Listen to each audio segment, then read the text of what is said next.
Masih bersama kami di Presisi Pagi. Kapolres Serang Polda Banten kembali melaksanakan panen ikan lele dari program ketahanan pangan di pekarangan rumah dinas Selasa 6 Mei 2025. Pada panen ikan yang dikemas dalam program Ngariung Iman Ngariung Aman ini, Kapolres Serang turut mengundang 50 ibu-ibu warga Desa Citerep, Kecamatan Ciruas, Kabupaten Serang, dan juga dengan Ketua RT dan RW. Kapolres Serang menegaskan bahwa panen ikan lele ini adalah kali kelima melalui media Biovlog dan merupakan program ketahanan pangan dari pemerintah pusat untuk swasembada pangan dan mampu menghasilkan ikan sebanyak 300 kg dengan bobot antara 5 hingga 6 ekor per kilogramnya. Seluruh ikan lele yang dihasilkan kemudian dibagikan kepada emak-emak yang hadir untuk membantu kebutuhan di rumah. Emak-emak juga diberikan bingkisan sembako sehingga masing-masing emak-emak mendapatkan 3 kg. Kapolres Serang mengatakan bahwa panen ikan lele yang dikemas dalam program Ngariung Iman Ngariung Aman ini sebagai wujud kebersamaan dalam mempererat jalinan tali silaturahmi serta mitigasi permasalahan atau cooling system yang ada di masyarakat. Dalam kesempatan ini, Kapolres Serang juga menyampaikan pesan agar masyarakat mendukung program swasembada pangan yang digaungkan oleh pemerintah melalui Presiden Republik Indonesia Prabowo Subianto dengan memanfaatkan pekarangan rumah dengan budidaya ikan lele atau menanam tanaman hortikultura. Dalam kesempatan ngobrol santai, Kapolres Serang juga menyampaikan pesan Kamtibmas yang merupakan Komenderwis Kapolda Banten. Sementara itu, Ketua RW Endang Sudrajat yang memimpin rombongan mengungkapkan apresiasi dan ucapan terima kasih kepada Kapolres Serang dan jajaran yang telah berkenan mengundang panen ikan lele, sekaligus menyampaikan pesan Kamtibmas.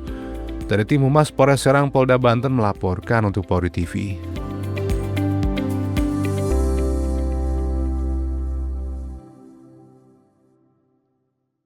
Mahkamah Konstitusi telah membaca putusan sengketa Pilkada 2024 di Kabupaten Puncak Jaya, Papua Tengah.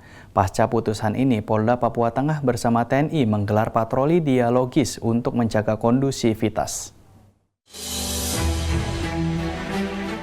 Mahkamah Konstitusi menolak gugatan pasangan calon Miren Mendi yang melaporkan dugaan pelanggaran oleh Muskogoya di Pilkada Puncak Jaya 2024 tadi. Gugatan tersebut ditolak karena tidak memenuhi syarat formil dalam persidangan.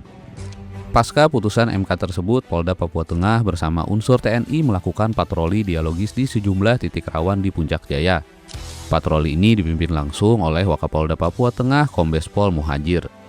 Dalam kegiatan ini, petugas mengimbau agar massa pendukung kedua pasangan calon tetap tenang dan tidak terprovokasi oleh informasi yang tidak bertanggung jawab.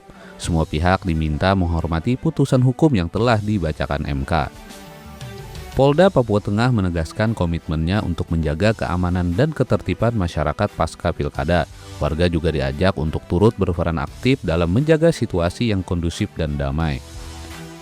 Patroli dialogis ini dirancang berkelanjutan agar situasi di wilayah Puncak Jaya sepenuhnya aman dan kondusif.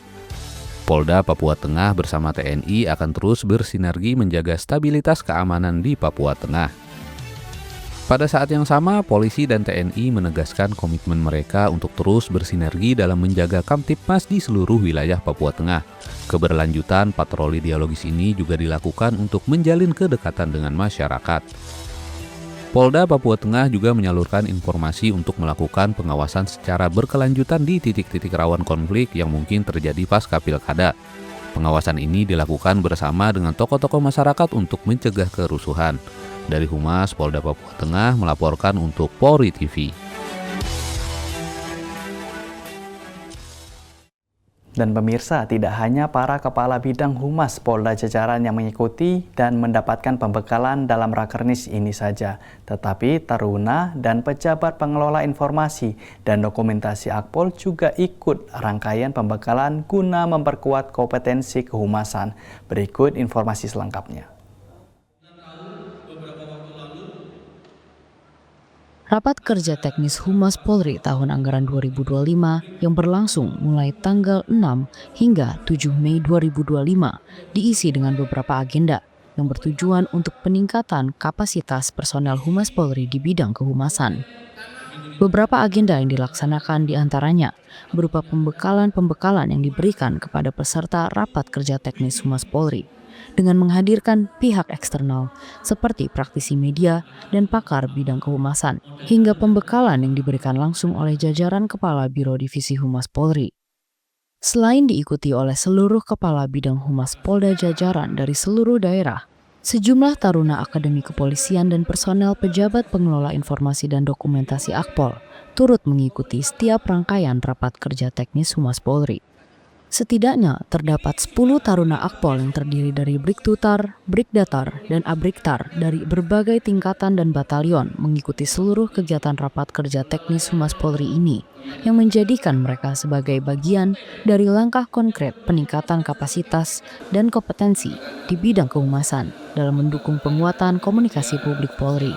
Sejalan dengan tujuan diselenggarakannya Rapat Kerja Teknis Humas Polri 2025, keikutsertaan taruna Akpol menjadi komitmen dalam menyiapkan generasi Polri masa depan yang tidak hanya tangguh di lapangan, tetapi juga adaptif dalam menghadapi tantangan komunikasi publik dalam menyongsong visi misi Indonesia Emas tahun 2045.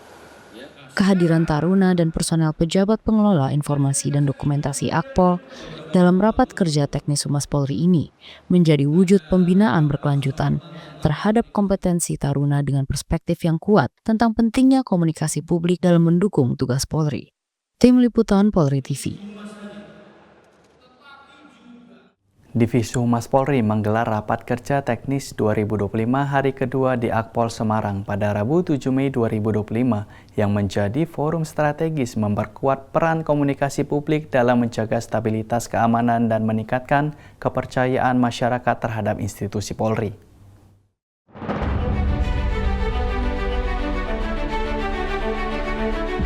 Divisi Humas Polri menggelar Rapat Kerja Teknis 2025 hari kedua di Akpol Semarang pada Rabu 7 Mei 2025 yang menjadi forum strategis memperkuat peran komunikasi publik dalam menjaga stabilitas keamanan dan meningkatkan kepercayaan masyarakat terhadap institusi Polri.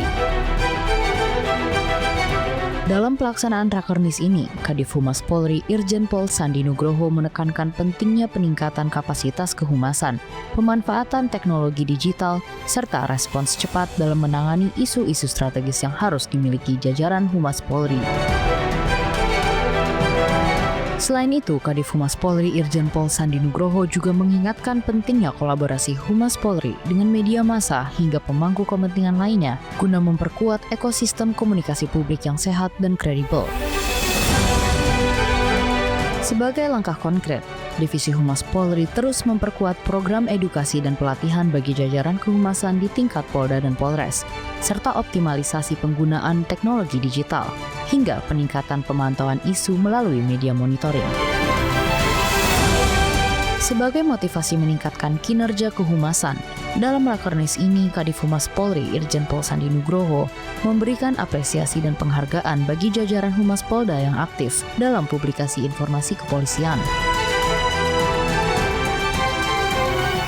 Humas Polri menegaskan komitmennya untuk terus berinovasi dan beradaptasi dengan perkembangan zaman, hingga meningkatkan strategi komunikasi yang lebih presisi, sehingga Polri dapat semakin dekat dengan masyarakat.